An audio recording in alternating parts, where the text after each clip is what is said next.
आचार्य कहते हैं जठराग्नि बढ़ाइए। आचार्य कहते हैं कसाय की अग्नि बढ़ाने पर जठराग्नि धीरे धीरे मद्दी होती चली जाती है। आप मेरी बात गौर से सुन रहे हैं ना? पानी बरस रहा है, आप चिंता न करिए, हमारी तरफ देखिए। आचार्य जो बात कहते हैं उस बात पर गौर करिएगा कि साधु संगति में रह करके सबसे पहले मन बल का विकास करिए। आप किसी साधु को देखिएगा, आपके सामने बैठे मुनिराज को भी देखिएगा और सोचिएगा क्या गजब का उत्साह है इनके अंदर।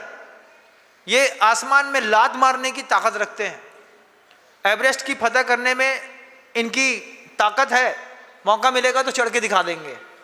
आपसे बोले कर लो, भैया महाराज हम कहाँ कर पाएंगे।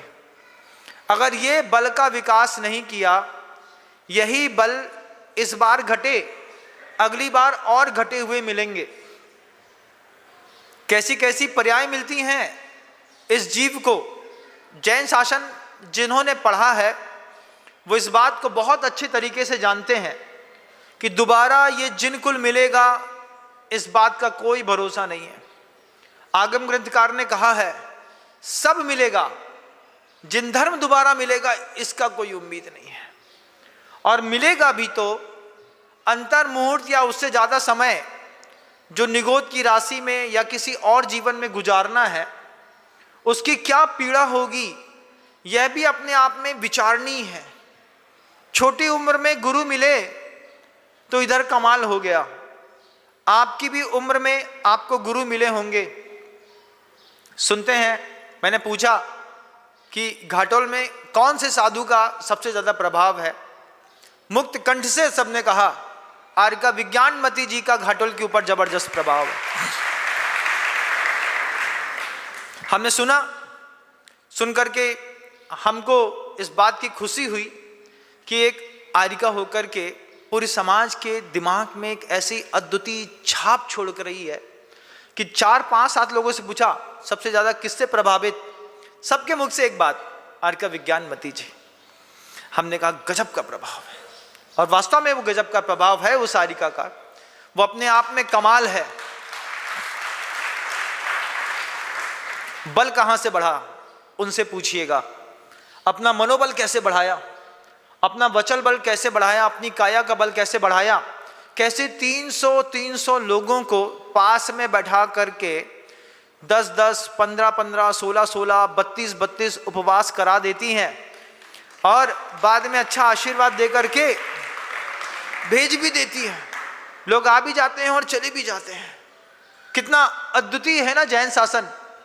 इस अद्वितीय जैन शासन में आप देखिए उस मैना सुंदरी को, जिसको पाने के बाद श्रीपाल को मान नहीं है, घमंड नहीं है, अहोभाव है। किस बात का अहोभाव है? कि मेरे पुण्य से मुझे इतनी अच्छी स्त्री मिली है। इस बात का श्रीपाल को इतना अहोभाव है कि वो जो कहती है कि सब ठीक हो जाएगा, उसके अंदर की जिजीविषा, उसके अंदर का मन बल बढ़ा हुआ। श्रीपाल अपने आप में गदगद हो गया कि मेरा जीवन का ये सौंदर्य है कि मुझे इतनी अच्छी कन्या मिली। आपको भी जीवन में बहुत कुछ मिला है, आपको ज्ञान मिला है, लेकिन ज्ञान का अहोभाव है क्या अंदर से? मेरा सौभाग्य है, मुझे परलोक दिखाई देता है। आपको कुल मिला, कुल का अहोभाव है। पिता का वंश मिला ना, पिता का कुल मिला। उस कुल में आपके पिता की परंपरा को आपने अडॉप्ट किया होगा, लेकर के आगे बढ़े होंगे। लेकिन जब कभी कोई मांसाहार आपने मुंह में गलती से अज्ञानता में किया होगा, तब आपने ये नहीं सोचा होगा कि ये मेरी कुल की परंपरा नहीं है। अनछना पानी जैनियों के कुल की परंपरा नहीं है। रात्रि भोजन जैनियों की कुल की परंपरा नहीं है। ठेले में खड़े होकर के खाना जैनियों की कुल की परंपरा नहीं है। नीच लोगों के हाथों का बना खाना भी जैनियों की कुल की परंपरा है कि नहीं है? बोलिए, नहीं है। इस कुल परंपरा का अहोभाव मुझे महसूस होता है। कब साबा के घर के अंदर आहार के लिए जाता हूं, महसूस करता हूं अहोभाव है। इस भोजन में भी धर्म है, इस भोजन में भी भक्ति है, इस भोजन में प्रभावना है, इस भोजन में पुण्य है, इस भोजन में शक्ति है, इस भोजन में केवल ज्ञान है, इस भोजन में त्याग है, इस भोजन में दान है। कहने के लिए एक छोटा सा उपक्रम है, एक व्यक्ति खड़ा होकर के ले रहा है, दूसरा दे रहा है, लेकिन दृष्टि से देखो तो उस चौके में क्या गजब की घटना घटती है। उसी भोजन के निमित्त से अंदर अहोभाव पैदा होता है। शावक ने सुबह 6 बजे से लग करके भोजन की तैयारी करी होगी। महिला जिसको मैं पहचानता तक नहीं हूं, उसने मेरे नाम से रोटी बनाई होगी चौके के अंदर बैठ करके। महाराज आएंगे, उनको एक ग्रास देना मेरे जीवन का सौभाग्य है। भोजन अहोभाव हो गया, वो पड़गाहन अहोभाव हो गया।